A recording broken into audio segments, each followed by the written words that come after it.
What up, y'all? So I just want to wish you guys a Happy New Year, Merry Christmas, or Happy Kwanzaa, whatever you celebrate. But if you guys haven't noticed, I haven't put out any videos. Not to say that I haven't been recording stuff, but I actually have a lot of stuff to give to you guys. But I've actually been really busy sort of planning what I want to do with Refugee Hustle, some of the articles I want to give, and things like that. And I know it doesn't sound very exciting, but I guess like for a while I felt like my life was going back and forth. I was just going from thing to thing to thing and I wasn't really enjoying my life, and I always felt rushed, right? And so recently I've just been sort of working all that out, trying to, you know, make my life run seamless as possible. And that's what I sort of want 2016 to be like for me, you know. Last year there were a lot of cool things I just sort of tried out, and you know, sometimes we don't always give ourselves enough credit for what we do. You know, we got that inner Asian parent in us that's saying it's never enough. There's always more, and to a point you're right. You know, like there's always more that we can do. I feel like at this point in my life we're not trying to shoot for grades, we're just trying to be happy, and self-love or being just mindful of our accomplishments and stuff is really important. And I know it sounds really hippie to say like self-love and stuff, but that's really what I've been working on, you know. Growing up when I was a kid, you know, like growing up when I was a kid, I used to compare myself to all these people around me, like, shit, I'm not the smartest shit. They have a really sick ass body, they got the girl that they want, you know what I mean? So the point of today's sort of video is to just highlight some of the things for you guys to get to know me a little better, and also, like, you know, pat myself on the back and just kind of remember some of the accomplishments I actually did this year. So the first thing that happened to me this year was that it was my first year not working for CBS. I haven't shot that many videos talking about me and CBS, but that was such a huge accomplishment for me, because ever since, you know, I was in college, you know, I was a 20-year-old, and I wanted to leave CBS so bad, but I couldn't find anything else. You work for a company for so long and you're trying to get out, but you can't, and you feel trapped. It just builds some sort of like, it makes you feel helpless, right? And I'm sure a lot of you guys feel that same way. Like maybe you're stuck in the same major, or maybe you're like me back in the day, stuck at your job or stuck in a situation. And it really sucks not having hope and not being able to see the light at the end of the tunnel. And this year it was a huge thing for me to really leave and put myself in a better environment. Is it perfect? No. At least I'm a lot happier. I can live a better life than I did last year. And as long as you focus on how to make tomorrow better, that's the only thing that really matters, you know? You're not just gonna wake up in a new Bugatti like I always say, right? Another thing that was really big for me was actually becoming a pharmacy manager. For the longest time, I had a phobia of kind of stepping up to a plate, taking all this responsibility. Now, looking back on it, I was like, shit, I was destined to do this, because one really good thing, even though I'm at a lot of liability, it's really cool to sort of be in charge and run things the way I want to, you know? And that feels really good, you know? Whether I fail or succeed, that's based off of me.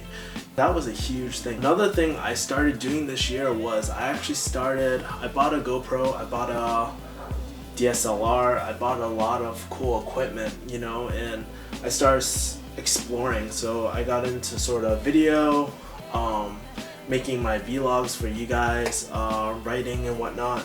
So I started being more, I guess, artsy and shit, you know what I mean? Even though I don't really consider myself an artist at all. But I started doing things I always wanted to do. Like, I've always wanted to make a YouTube channel since I was in college, you know? Like, I always had these vlog ideas or these ideas, and they just stayed ideas, and it was so frustrating. I don't know why I didn't start earlier, but part of it was, like, I guess the technology. I didn't have the money to buy, or I would say I didn't prioritize the money to buy a camera or anything, or like mics or stuff like that, you know. And ever since becoming a pharmacist, it was a lot easier to sort of buy video equipment and stuff like that. And it's really actually changed my life, because I guess I get to connect better with you fans out there. I have a lot of people that actually Facebook me, and it's really cool, you know, because it makes, at the end of the day, I don't feel like I'm the only one that thinks this way or feels trapped. Sometimes where like you might feel so different from your friends, and you might feel like you're the only one. You know, you got other people like Pharmacist Blog who really like their pharmacy profession. I have a lot of friends that love their pharmacy profession, but I know out there's people like me that want sort of way out or want to transform their pharmacy profession to something different, to something more meaningful. At the end of the day, we all want that, right? To have more meaning and value in our lives, right? We don't want to feel like we're just glorified cashiers or anything like that. Fuck that shit. The third thing that I really got into more was social media. So for a little while I did Periscope. I started being more active on Instagram and stuff because I was actually really late to the Instagram game. I didn't start Instagram until maybe April. And I don't have a lot of followers, you know what I mean? But it's really cool. Like, again, I get a lot of messages and it really means a lot to me, you know? So I'm starting to get more into social media, and it's really cool to see how people grow their following. This year, I found that I really enjoyed strategizing that stuff. So another thing that happened this year too for me was that I really got into coffee. And I would say I was into coffee last year, but I really stepped up my game and I really got into cold brews. I met up with my boy Kevin, and he actually has the same name as me, Kevin Yee. You might have seen his videos with Just Kidding when Joe's making the coffee and shit. But we used to do Periscopes together during the summer and review different coffees at different coffee shops, talk about techniques, and that was really fun. And I guess I sort of got into that world. Last year, I thought Starbucks was the shit. After you have your first specialty coffee and you get into that game, it's like trying different teas. There's subtle tastes or subtle notes that you really recognize, and it might be some fancy shit, but I guess like it helps me. Coffee means a lot to me. It's more than just the coffee or the taste or beverage.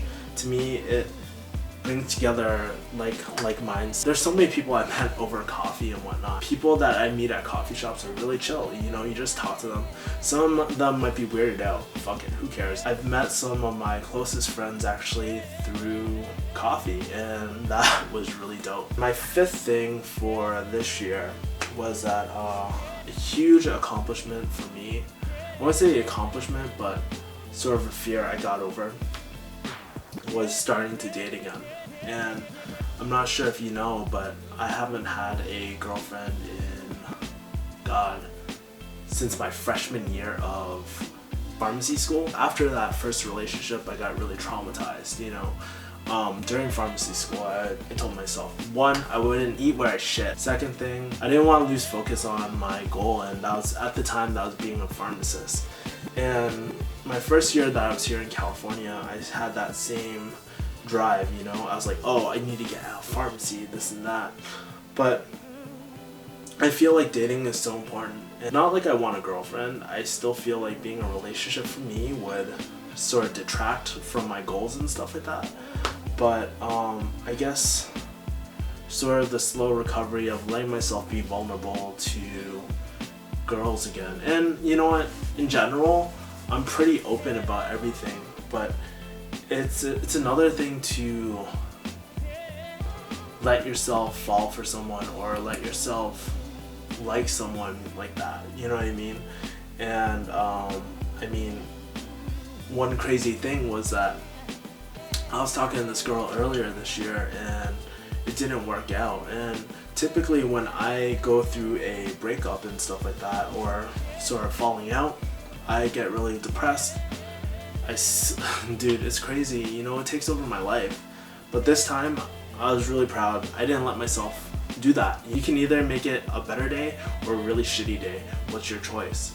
And for me, that was very empowering. And I got over that sort of breakup or falling out within, I think, 3 days, which is the quickest. But I felt really good knowing that, you know, like, and it wasn't like, oh, Kevin, you're gonna get over it, fuck your emotions. But I was just being very real with myself. I was like, yeah, you know, like, I understand what I'm going through. I'm going through something really hard, but it doesn't make you a shitty person. And sort of that cultivating of that self-love and stuff like that really helped me get over it. And at the end of the day, it just built it just helped my confidence out a lot more, knowing that, you know, nothing can hold me down. For next year, like I said, what I really want to do is really help put everything on autopilot, make everything so much easier for me, because this year is the year of the hustle, you know, like I feel like every year is the year of hustle for me. But like when I was going through that breakup, I can either choose to make things better or make things harder. And I felt like for the first time this year, I had anxiety. I wasn't much of a people person as I normally am. Typically I'm an extreme extrovert and stuff, but I started noticing that, you know, I was more high strung, and that's not like my personality, you know? And I think the main reason was because I had so much shit on my plate. And I guess what I really spent the last few weeks is what's really important to me and what do I really want to focus on now. Because like a lot of people, like we only have so many hours in the day, right? And for me, I spend like at least 12 hours in the pharmacy alone, not including driving time and all that. And so my time is so precious, and I guess like I've been really thinking about how I want to sort of prioritize my time and all that. So yeah, this year I really want to put everything on autopilot, and like my workouts, everything, you know, my workouts, my nutrition, the books I read, everything, mind, body, and soul, and just have fun too, you know. Like I've been wanting to go to Atlanta because I used to see those Lil Jon videos and shit, and like crunk music back in 2006, and I want to experience that. I want to go down there, get turned up, like listen to Future and shit. And I know it sounds hella ratchet, and get my hair cut at what's that called, Killer Mike's barbershop. If you haven't, oh yeah, by the way, if you guys don't know, like, dude, I love ghetto ass haircuts and stuff. I'm not sure if you can see that. I'm not sure if you can see that right now, but yeah. So I mean, those are some of the things I want to do, you know. Later I'm gonna put a productivity sort of video or blog post later. It's pretty much all written. I just haven't posted it yet. And hopefully I can get more consistent this year about my videos and everything. I'm sort of getting the hang of everything, and I try to make everything a little better each time I shoot. So guys, if you want to see more videos like this, just let me know. I just want to say I'm very grateful to, even though I don't have like the largest, even though I don't have a lot of subscribers or a lot of followers, I'm not gonna compare myself. I'm very grateful. You know, like I read all your emails and seeing how I helped you guys. Like I remember one girl, like her mom had cancer, and how I helped her through that hard time. It really means a lot to me, because at the end of the day, like anyone else, I just want to feel like I have value in the world, you know? And so it means a lot to me that you guys watch these videos and you share them, and that you truly like it, you know? And there's haters, there's people that say like, oh, Kevin's gay, or Kevin like blah blah blah, you know? Fuck them. It doesn't matter, you know? Like I don't let those people get to me, you know? At the end of the day, there's always people that won't like you. I plan on having a lot of cool people in my videos. I plan on showing you more of my life and stuff like that. And I'm not really a serious person, but I guess I've been feeling this way. So yeah, you should see some videos about me in Vegas, random shit. It should be a good year. But guys, thank you for watching, and we'll see you next year. Stick and subscribe and share. Peace, guys. Most awkward ending ever.